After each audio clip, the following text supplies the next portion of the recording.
Hello, lords and ladies of the realm. It is I, EmmightySofia, here to break down the latest episode of Game of Thrones for you guys. So thank you to all of you who hopped on to start watching my Game of Thrones reviews last week, or if you've been tracking for the season or seasons past. I truly appreciate your companionship in this journey. So we are going to be talking today about Season 5, Episode 7, The Gift. So spoiler alert before we dive into the mad thick of things, as I shall be bearing all in this review. And I actually, a lot of my shows are in hiatus right now, the ones that I tend to review, so you can check my description for links to other things that I have talked about weekly in the past. And I will be doing Hannibal and True Detective next month, so stick around for that. All that to say, I apologize if I'm a little bit off my game, because I pretty much napped all day, and then I woke up and I had to brace myself for the onslaught of Game of Thrones, so I'm gonna do my best to touch on everything. Got my sticky notes in the zone, so let's get into it. So if I was to sum up this episode with one particular pervading theme, which we've had a lot of very thematically strong episodes in this season, and that's something that I have really enjoyed, the theme of this week's episode in particular is that of rulers in chains. And we see that the older generations are beginning to die away or to feel the weight of their restrictions, and some are going to move forward. Some are, well, very swiftly on the decline, as we see with the case of our not so beloved Cersei Lannister, who unwittingly ushered in her own demise, which is somewhat glorious to behold, but at the same time is going to be incredibly tragic, I think, the further we go, especially having seen the degradation of Margaery, even, who I would argue is someone with whom we have sympathized more, perhaps, but again, the Tyrells and the Lannisters, these big families that have been the powerhouses at King's Landing are all on the decline, and all because Cersei got it in her little noggin that some bitch was coming to take her throne. And so she exploits whatever is in the vicinity, that being, of course, the Order of the Sparrow and the Faith Militant, and she goes after the High Sparrow, who is very much aware this entire time of the things that Cersei represents. And so for as much as Cersei thinks in this episode, with every ridiculously smug grin, as much as she is convinced that she has got this in the bag and that she has played her part and worked the system to her utter advantage, well, it's a little bit of a hubris moment if we are thinking in terms of Greek tragedies and classic literature, things which I don't think Cersei has busied herself, but rather has consumed herself with the idea of this power that she wishes to maintain at all costs. And even in seeking to return her daughter to King's Landing, she is proving unsuccessful in that front too. So she thinks that she is consolidating and rising when in fact, again, she has ushered in her own demise through the Sparrow, who cannot be swayed, he cannot be bought, and again iterates these simple truths, these things that have guided him, and his faith guidedness has made him an incredibly formidable foe to Cersei without her even realizing, and it's just so it's so satisfying to finally see these things in motion, things of which I was kind of aware at the beginning of the season, my brother having read the books and spoken quite a bit about the stupidity that Cersei gets herself into, so it's gratifying to see that begin, to see the fall after the pride. Bye-bye, Miss Cersei, because pretty much everybody's going down now, and it's going to create quite the power vacuum in the days to come.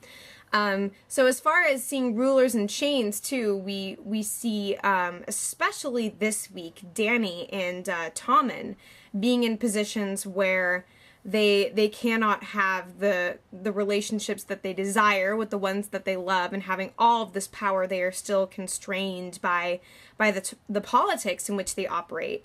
And Dany has had to make some very strategic political decisions in order to secure her reign, things which make her uncomfortable, things which go against what she fundamentally believes as a leader. And, you know, both she and Tommen are actually in incredibly similar places, in that they are new to the game. They don't possess that political experience, and they're trying to figure out what, you know, how they can flex their political muscles, what they can do to establish themselves, and what they can do to protect those whom they feel called to protect. And, you know, it's funny watching Tommen, funny but sad, because his threats of war come across as more mere tantrums because he's just a little boy. And with Dany, she has had quite a bit of experience compared to Tommen at this point, but is still deeply torn between these visions of the world that she has had and now what she has to do in order to appease her people and keep peace and keep herself in the position of being a peacekeeper. But something that Dario told her, you know, some sexy pillow talk, is the fact that as a ruler, you are either the butcher or the meat, because she insists that she's not going to simply go and slaughter each and every master and just bulldoze this place and establish her world order.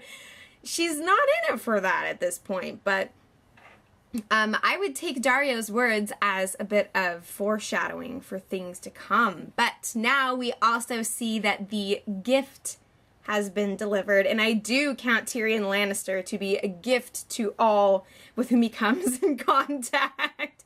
So I'm going to go through in a linear sort of fashion to discuss the things that have transpired. And also, I am like ridiculously overheating at the moment, so I think I'm going to open my window.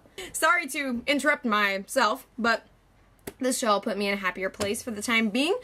So first we see that Jon embarks on his mission with the wildlings, which he does not have a lot of people supporting him in, that is going forward anyway. So Jon, as Lord Commander, is actually one of the few rulers in this world who is not completely in chains. You know, he gets the wise counsel from the Maester to kill the boy and let the man be born. And this is his act of doing so. He is stepping forth and doing what he believes is right and will result in the salvation of the most people. Salvation not being like faith-wise, but, you know, restoring, keeping communities safe, blah, blah, blah, you know. Basically, Jon sees the bigger picture in that although there is quite an uphill climb to get there, he is still going to go for that. And then we also see in, this is a very rare occurrence in the Game of Thrones world, a natural death, that of Aemon Targaryen, who is the Maester, and who has imparted so much wisdom and has seen quite a bit of turnover with different Lord Commanders and rulers here at the Night's Watch, but has nonetheless kept himself in, you know, he was actually someone who had the opportunity to rule everything, and he has chosen to step back from that, and it's quite amazing to get to see him simply die this peaceful death.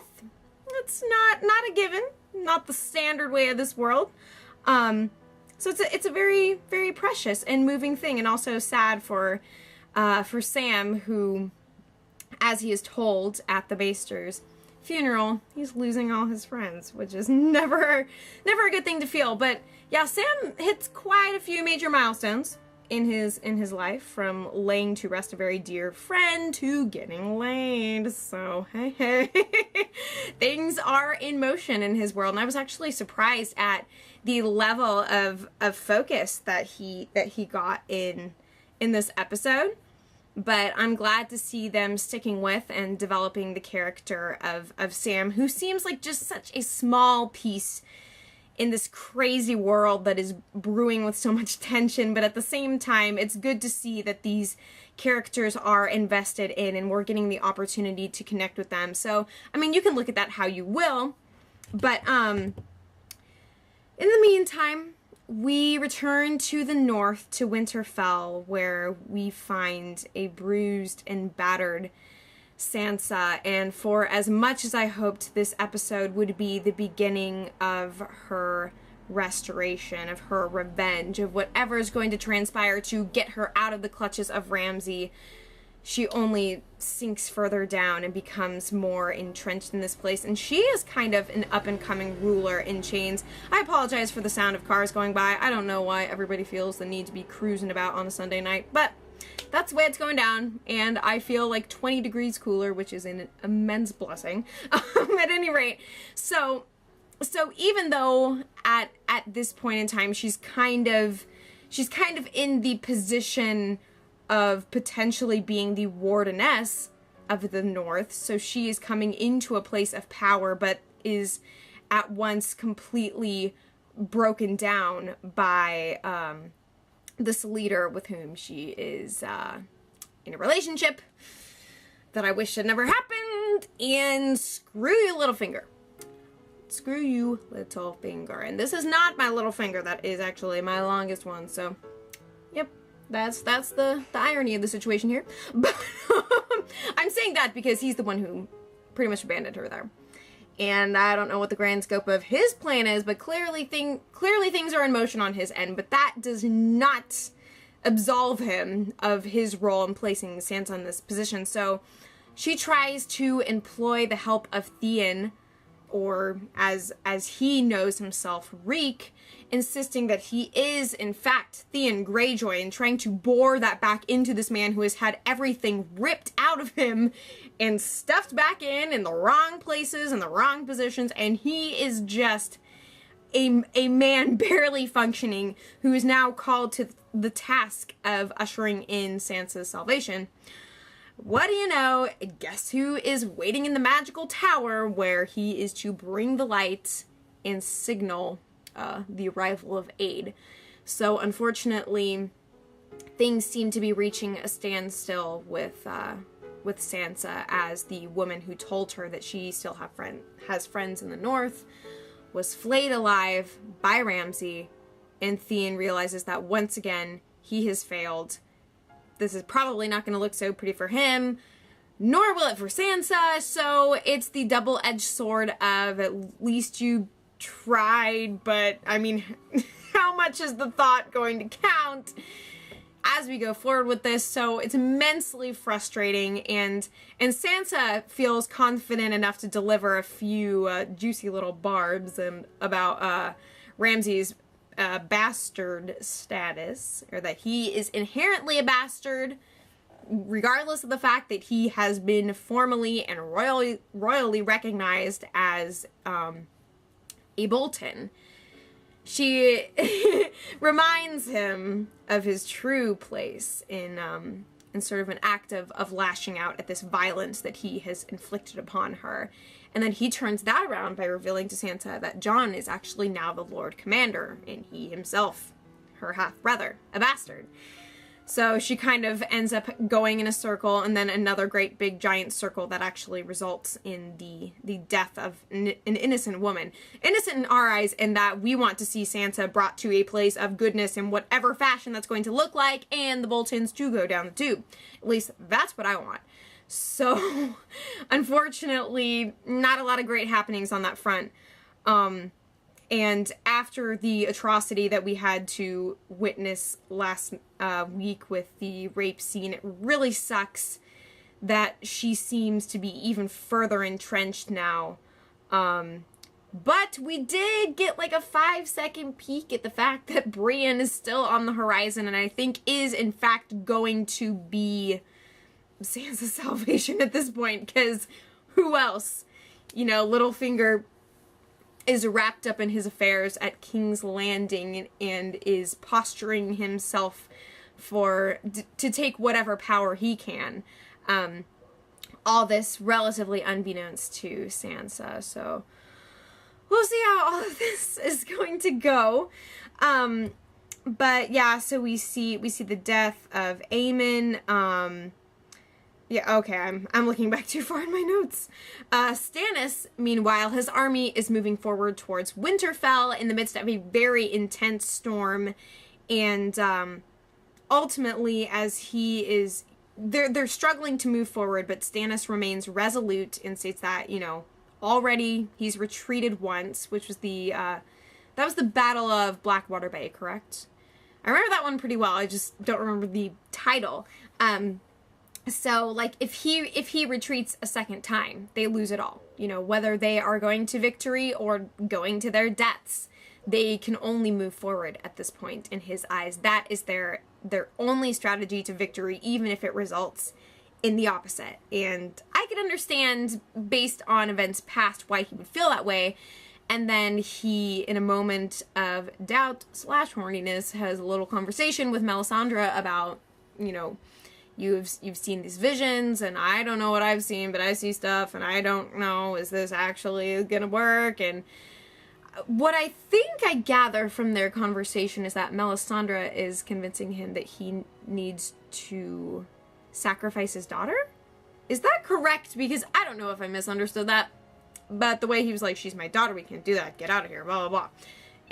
And I think, so that kind of gives us a bit of context for why we got the scene earlier where Stannis is speaking to his daughter, speaking these words of affirmation and the things that he sacrificed to keep her in this world. So whatever Melisandre is trying to point to in order for Stannis to have his end success of getting the Iron Throne, it's, yeah, messy business. But he presses on, and then, so we see a couple of the guards of the Night's Watch try and go after Gilly, which I knew was going to happen, but Sam has a pretty epic standoff with the guys, and even though he gets quite a bit kicked out of him, Direwolf shows up at the last time to at least save the day for someone.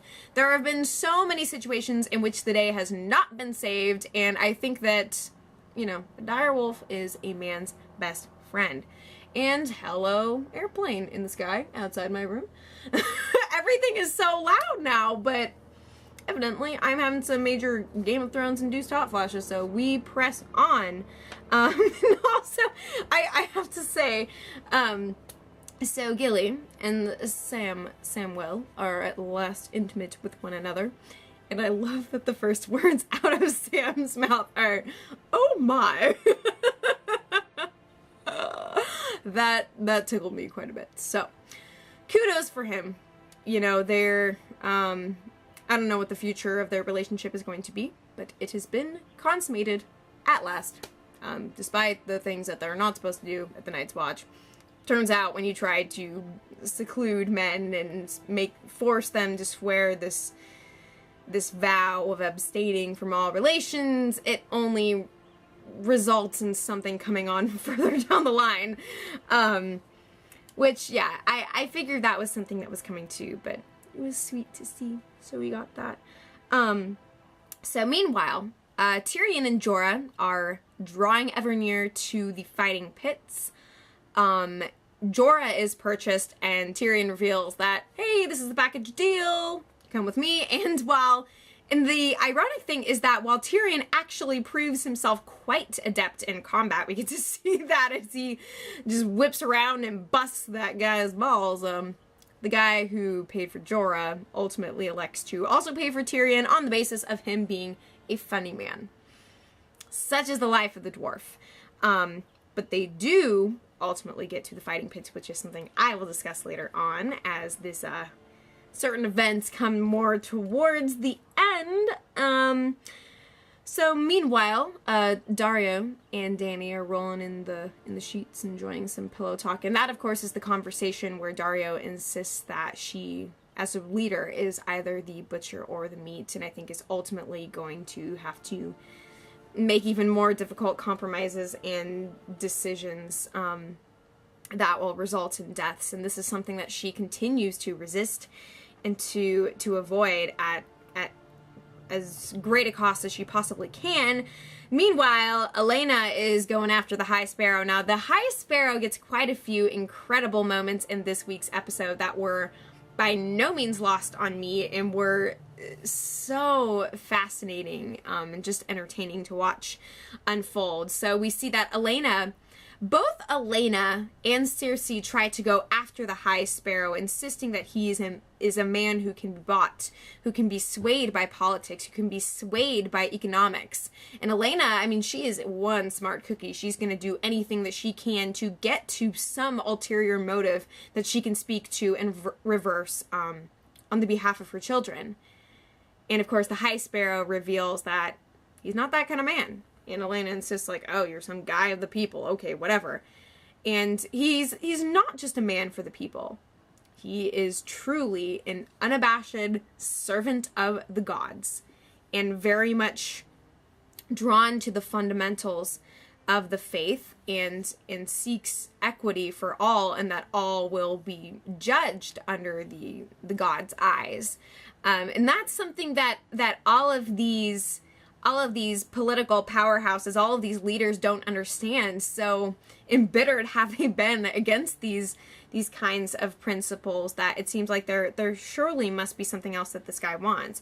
So it's crazy that he has risen to this incredibly scary and pivotal position of getting control of King's Landing, but not for any kind of personal gain. It's something that is essentially boundless. And for as good as it is, and that we are kind of taking out the trash, it is this major leveling factor where justice is doled out here on Earth, you know? So it's kind of scary what the potential implications for the rest of King's Landing's citizens are. But at this point in time, they are toppling the 1%. Yeah, and that's something that we see in his encounters with both Lady Olenna and Cersei, who is spoken against by her own cousin, who forsook the name Lannister, but has enough information to be able to bring down a fellow Lannister with her. So, good old times in King's Landing. And then, so we go back to Dorne, where Jaime sees Myrcella for but a very brief time and has an incredibly ineffective conversation with her that basically is, I love this guy and I'm going to live here and I don't know who you think you are. But, oh man, if Jaime gets off of this place alive, he's going to be in for some unsavory surprises upon his homecoming. At any rate, we see Bronn is singing away in the cells right across the way from the sand snakes, who one of them comes forward and begins to seduce him, and he is in the process, of course, of succumbing to the poison of her blade, and ultimately offers him what we assume might be the cure for this, for the poison that is running through his veins. But it comes at the cost of him, of course, admitting that she is the most beautiful woman that he has ever seen. So it's basically just kind of this little power play of sorts to show that the sand snakes are, in fact, women and not girls and are capable of handling themselves, whatever, however you want to look at this. But I just hope Bronn makes it out okay, because he's a little ray of sunshine in my dark, dark life.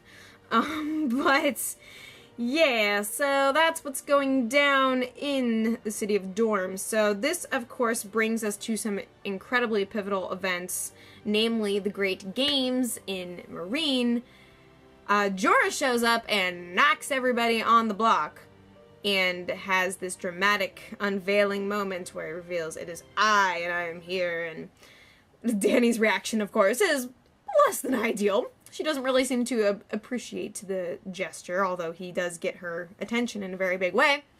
And then, of course, cue the arrival of Tyrion, who reveals himself to be the gift that Jorah has brought. And I'll be very curious to see her reception of this world-renowned dwarf.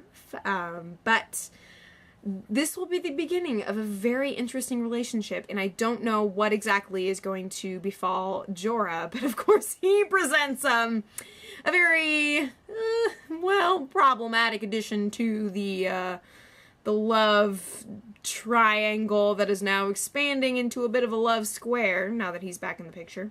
For Dany, that is. Of course, her political alliance, her romantic partner, and then the oddball guy who was giving away her secrets. So, lots of prime pickings for the queen, but things are in motion, baby. The things that we have seen since the very beginning of the season. I'm quite excited to see what awaits. And now, of course, Cersei too is awaiting her judgment. I do wonder how Tommen is going to respond to all of this, and of course it's so difficult to see Cersei sinking her teeth into the situation and thinking that she's going to come out on top, and of course ultimately bringing all this destruction. I have no idea what awaits, but it's been a good long time since we had some fun trials, so that's going to be coming up in the future. I don't know what I think about anything, but thank you guys so much for watching my review. It is such a pleasure to break down this show with and for you guys. Leave all of your thoughts in the comments, and if I have any time, I will join you down below. So, all of you guys, take care. Know that the gods are watching, and all shall be judged equally. Well, let's not end up in those cellars, okay? And as always, I will be back before you know it.